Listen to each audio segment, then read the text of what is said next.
inicialmente a dizer para vocês que lembrar o que aconteceu há 50 anos atrás é bastante doloroso para todos nós, principalmente para quem viveu essa problemática.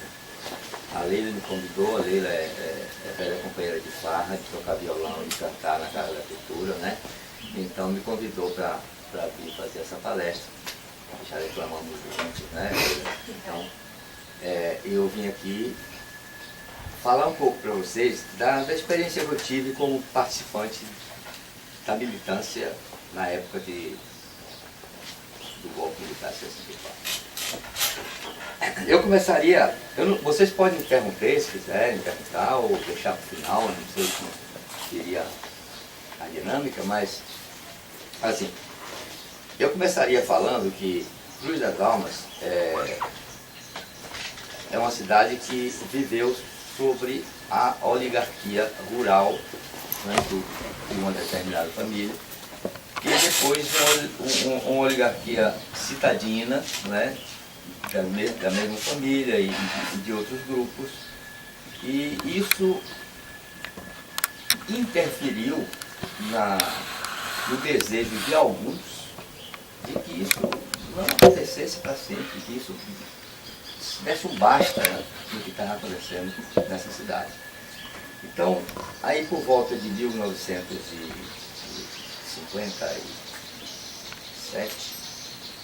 em Cruz das Almas, nós tínhamos um diretório acadêmico aqui na Escola de Agronomia, com estudantes que faziam parte da diretoria bastante politizados, tanto na política local, como na política nacional e internacional, que eram alunos que vieram do Colégio Estadual Alberto Torres, que naquela época era tido como o colégio da Escola de Agronomia. Quando a Escola de Agronomia se implantou aqui, nos anos 40, aí houve a criação daquele colégio lá, para que Cruz das Almas não tinha colégio nenhum, né? Ginásio. Então, os filhos dos professores estudavam lá, a população estudava lá, e então esse colégio já formou um grupo de estudantes, os quais posteriormente passaram a ocupar o diretório acadêmico aqui da Escola de Agronomia.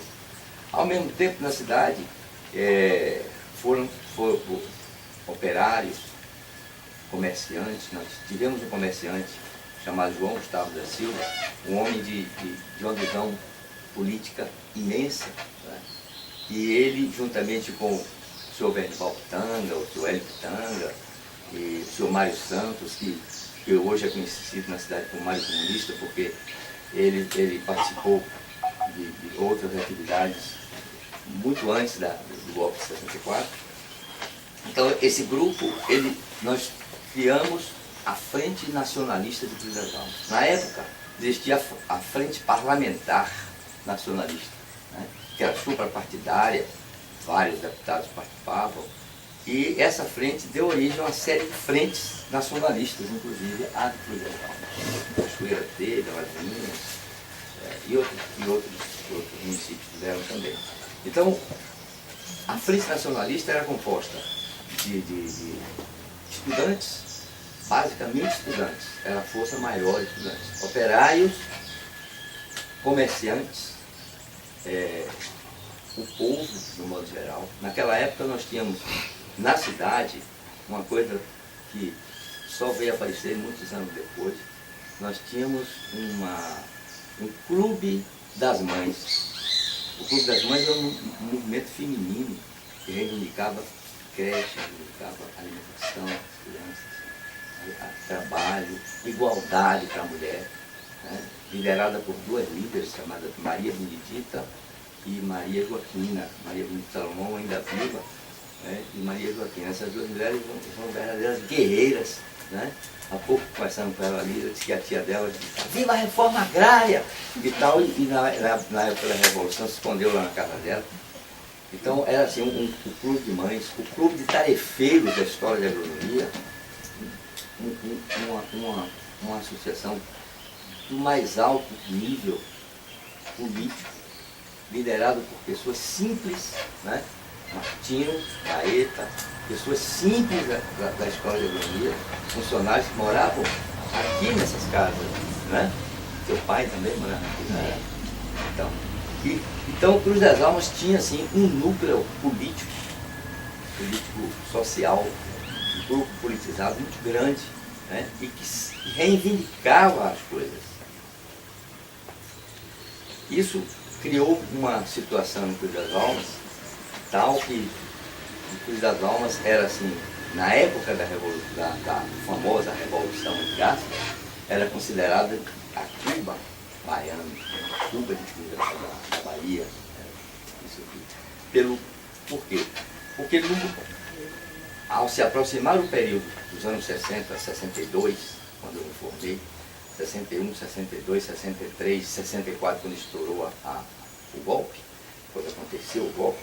Então, nesse período, a Frente Nacionalista, ela já tinha voltado os seus olhos para a política partidária cruzalmense. E ela se ligou ao Partido Trabalhista Brasileiro, que era aquele partido que mais se assemelhava aos ideais da frente, que eram ideais de estabelecimento de uma nova dinâmica, de uma nova visão, né, política para esse país. O Brasil para os brasileiros, o petróleo é nosso, a Petrobras é intocável. Eram assim, slogans que viviam na cabeça, na nossa cabeça, na cabeça dos frentistas.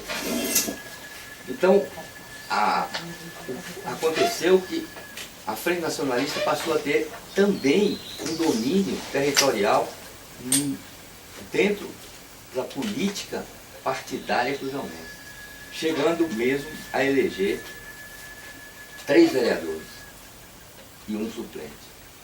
João Gustavo, José Alberto Bandeira Ramos, que foi professor dessa universidade, dessa escola. Não sei se alguém aqui foi aluno dele. O professor José Alberto Bandeira Ramos, né? E o Hélio Pitanga, que era praticamente o nosso líder, aquela pessoa que conseguia concatenar os grupos díspares existentes, né? Ele tinha uma gráfica, e nessa gráfica nós criamos então um jornal que funcionou durante 4 anos, chamado Jornal O Nacionalista, que era um jornal de luta desprendida, onde nós todos escrevíamos, nós todos apresentávamos as nossas convicções. Vocês não imaginam, numa época em que não tem televisão, rádio é muito pouco, o que significava um jornal nessa cidade.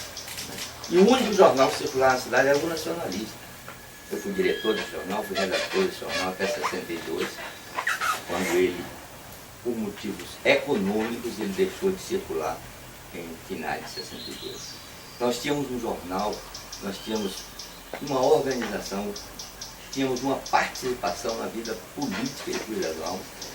Então isso criou uma expectativa, quando aconteceu o golpe, que Cruz das Almas era um ponto na Bahia a ser atacado drasticamente por eles, para que isso aqui não transformasse em um setor de reação contra a ação do golpe. Então, aí o que aconteceu? No cenário nacional, nós fizemos o lançamento, foi a Frente Nacionalista, que nós temos o orgulho de dizer que fomos nós, da Frente Nacionalista do Leval, que lançamos a candidatura do General Lott. E o General Lott, apesar de ser um general, né, ele foi quem garantiu a posse de Juscelino Kubitschek. Eles queriam dar um golpe. Esse golpe aí é o 3º ou 4º intencionado e esse realizado.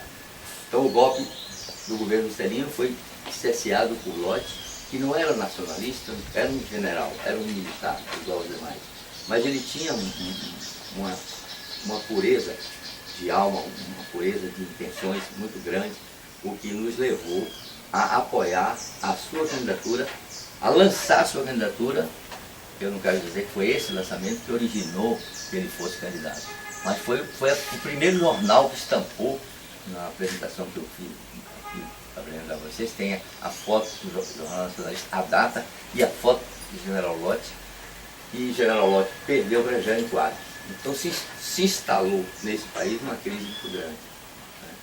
Crise esta que culminou com a renúncia de Jânio Quadros, porque, não sei se vocês têm uma ideia, mas na época,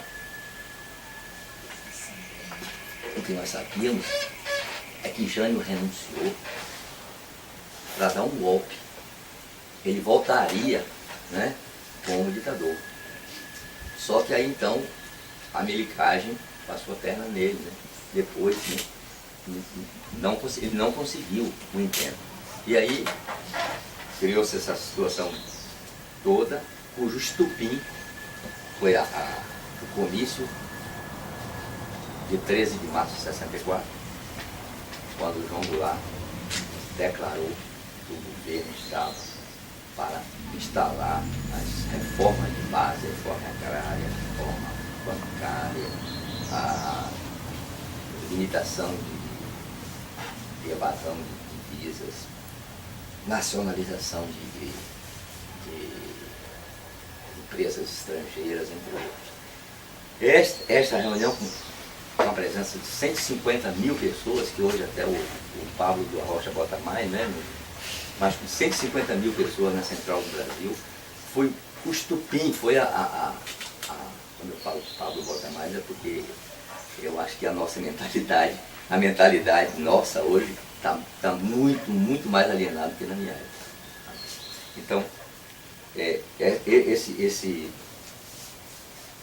comício foi o estupim de tudo. Né? Aí no dia 13 de março de 64 aconteceu isso. E aí a oposição, a direita, tremeu na base. Tremeu na base, teve aquela marcha da família, que o professor falou no instante aqui. Né? 250 mil pessoas, eu acho que nem Paulo votava tanto. Então, aí, o que aconteceu? O João Goulart deixa o país, né? Não sei se foge, não sei se a palavra foge ou não foge, mas deixa o país, refugia-se, e a direita, os milicos assumiram o poder.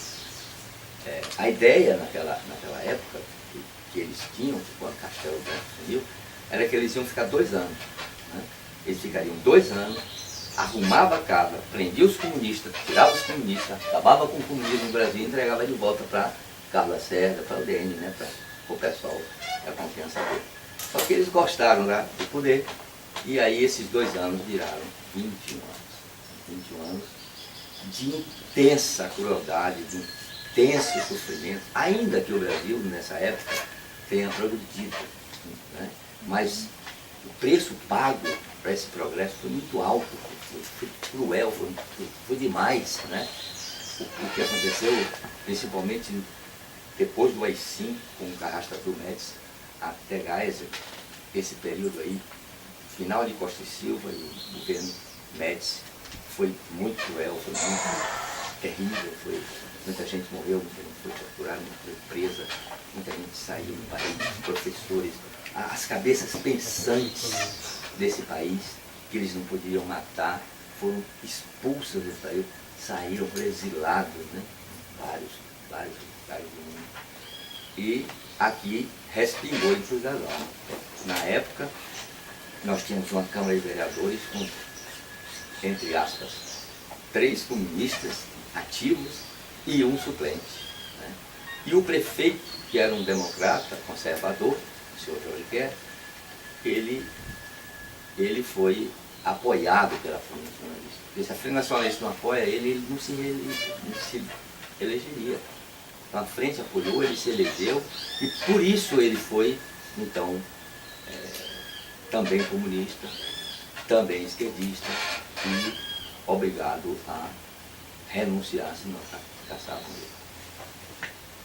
Então foram caçados Hélio Pitanga, José Alberto, João Gustavo e Mário Santos, que era suplente.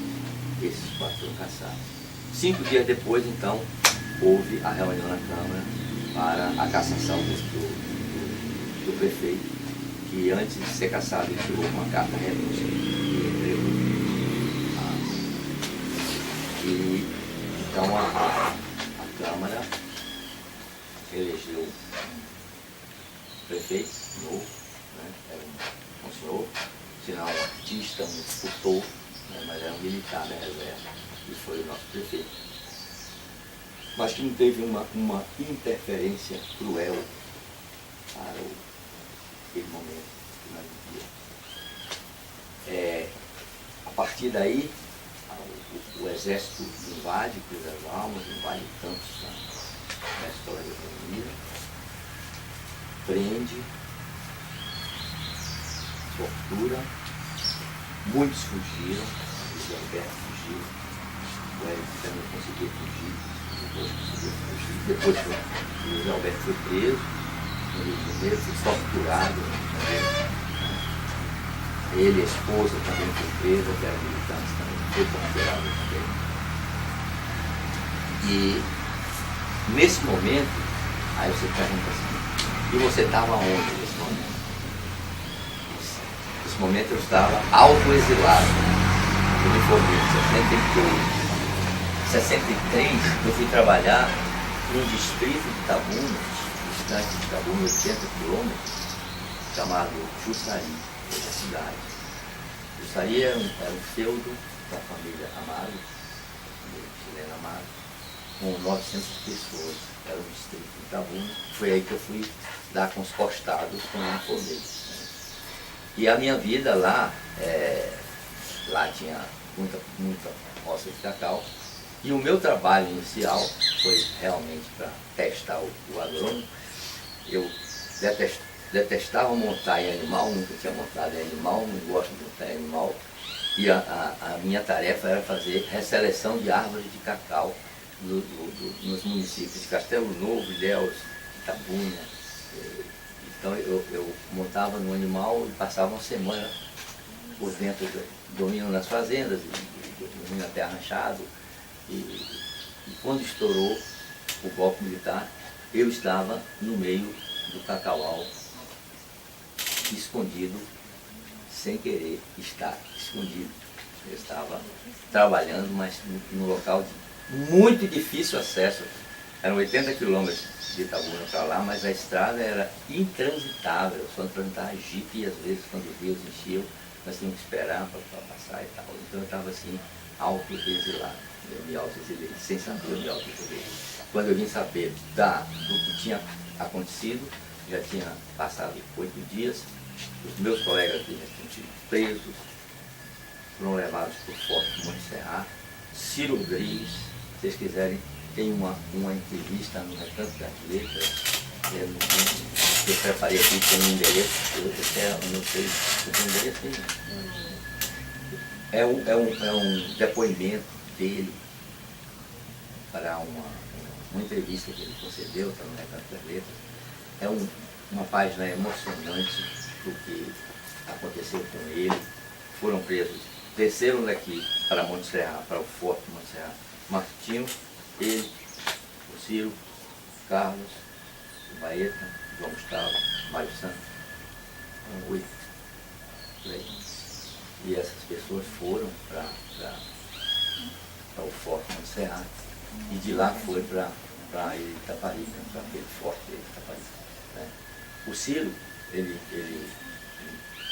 relata que não sofreu nenhuma tortura física, mas sofreu muita tortura psicológica. E tortura psicológica é uma coisa que marca também as pessoas. Hoje, o Ciro, por exemplo, ele é assim uma pessoa que ele teria dificuldade de estar fazendo essa palestra aqui. Ele perdeu aquela força que ele tinha de falar, de se expressar. Ele ficou com esse trauma que ele mesmo diz, que ele tem muita dificuldade de estar fazendo isso aqui. Muito bem, então foi prendo e arrebento mesmo, né? E aí a escola entrou numa época de calmaria, mas o diretório foi mantido. O diretório foi mantido. E nos anos seguintes, à instalação da ditadura, o diretório se compôs de novos elementos originários, né, professor? Qualquer um desses professores modernos, né? Então, o diretório foi ocupado por outros companheiros. Ou seja, essa força libertária que existe dentro de nós é difícil de sumir, de desaparecer, porque a situação, acreditem, você era criança, mas seu pai lhe contava as coisas, você tinha medo do vizinho, você falava baixo dentro de casa, porque o vizinho podia ser um delator. Isso era uma coisa assim, lamentável. A nossa escola, vocês imaginam que ainda assim surgem nomes para assumir o diretório acadêmico lá do Fuão. Aí nomes muito corajosos, como o Ciro Leite, né? Que fez quando estudante, voltou, formou-se aqui e voltou a fazer parte do diretório. A Milka Baiar, que foi professora dessa escola também, que ela conta o fato que você disse há pouco, cheguei. A esposa dele foi presa, mas meu pai, por acho que foi o pai dela. A esposa de Milka Baiar foi presa na época desse lado.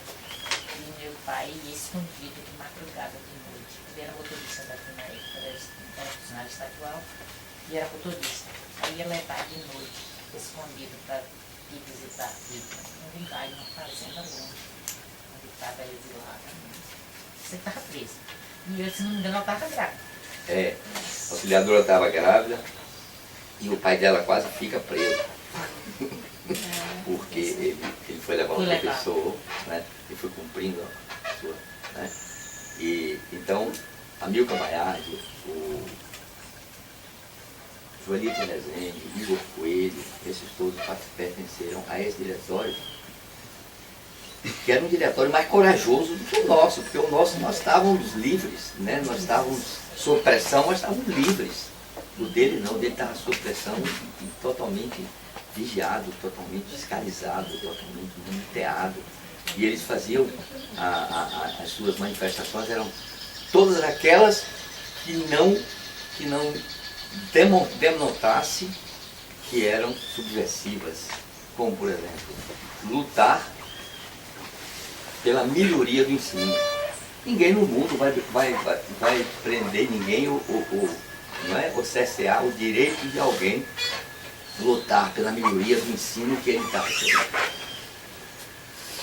E dentre esses, eu deixei por fim, dentre esses nomes, tá, de Eudaldo Gomes da Silva.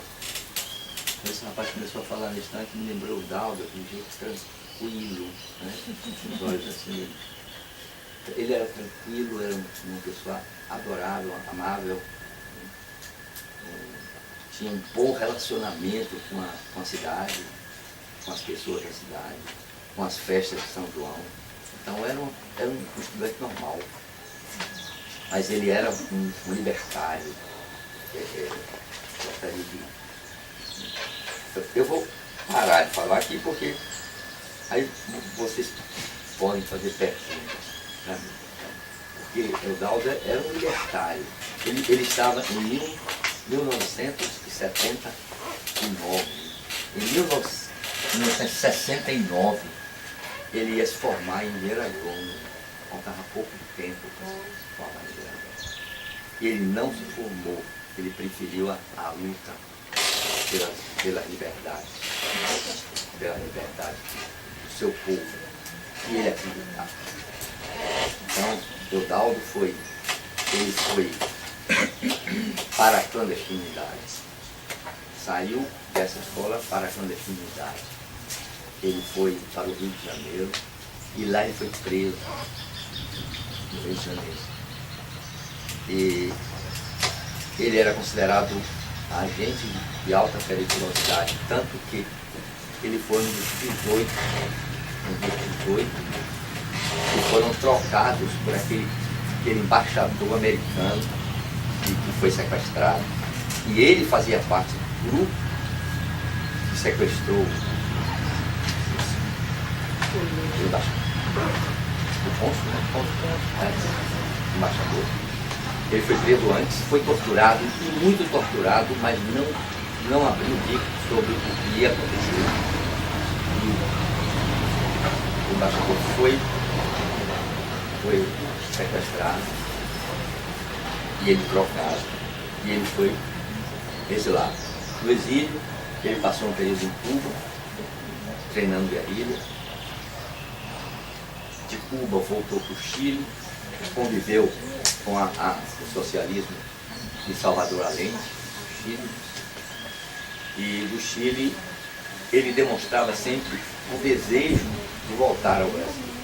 Voltou ao Brasil clandestinamente.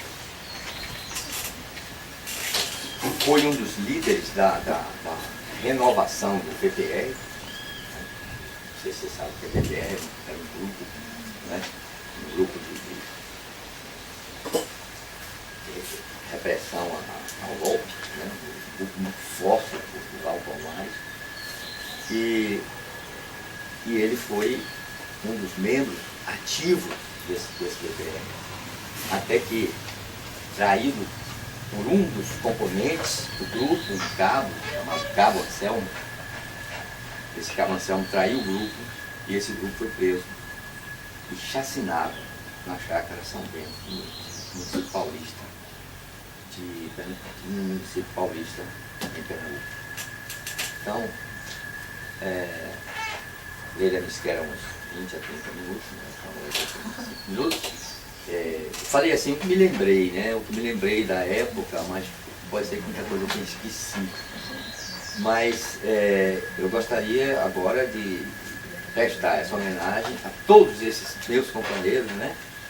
Eu não tive a honra de estar aqui nesse seminário, eu fui preso com eles. Eu não tive essa honra, mas tenho assim, um reconhecimento muito grande. Eu vivi muitos acontecimentos pré-golpe, né? Via como eram tratados os comunistas da Frente Nacionalista Federal, como eles eram tratados, como o povo os defendia. Então tive uma passagem, se não total dentro da Revolução, mas pré-golpe, eu tive uma passagem bastante,